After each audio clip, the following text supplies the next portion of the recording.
Awesome দেখেন, মানে পাহাড়, মেঘ এবং সবুজ তিনটার মিতালি, মানে তিনটার একদম মিতালি। দেখেন, এইগুলো দেখার জন্যই সবাই এখানে আসে। আসসালামু আলাইকুম, শুভ সকাল সবাইকে। তো এখন সময় 6টা। এখন আছি সাজেকের মেঘবিলাস রিসোর্টের ছাদে মেঘ দেখার জন্য। দেখেন সকালের অবস্থা, সকালবেলা মেঘ দেখার জন্য বসে আছি। হালকা হালকা মেঘ জমেছে।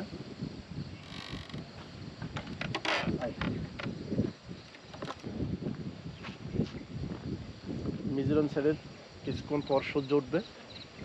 তো সূর্যোদয় দেখার জন্য নামাজ পড়ে ছাদে চলে আসলাম।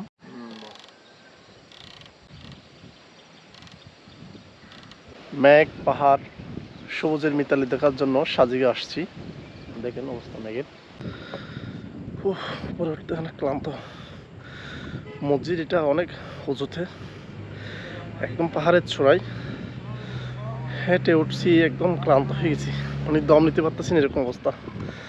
তো এটা হচ্ছে সবচেয়ে সাজেকের একদম পাহাড়ের চূড়ায় মসজিদটা, খুব উঁচুতে। এখান থেকে মেঘের দৃশ্য, পাহাড়ের মেঘের দৃশ্য খুব ভালোভাবে দেখা যায়।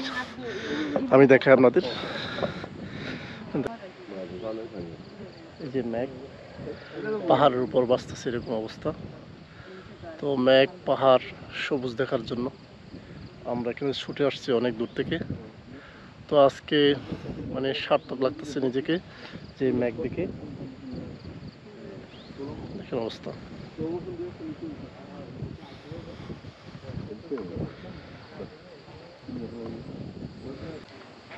পুরোটাই মেঘ, মানে পাহাড়টা মেঘে ঢেকে গেছে, এরকম অবস্থা। সাজেক যে এত সুন্দর, মানে এখানে না আসলে এটা বুঝতে পারবেন না।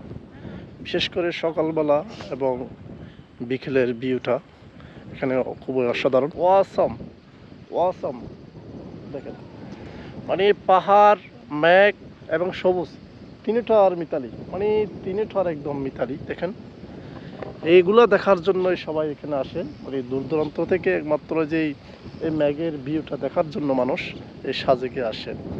তো দেখেন অবস্থা, সাজেকের অবস্থা দেখেন, মানে মেঘ এটা বাংলাদেশের এই সাইড। বাতাস দেখেন, মানে মিজোরাম ওই সাইড থেকে প্রচুর বাতাস আসতেছে, প্রচুর বাতাস।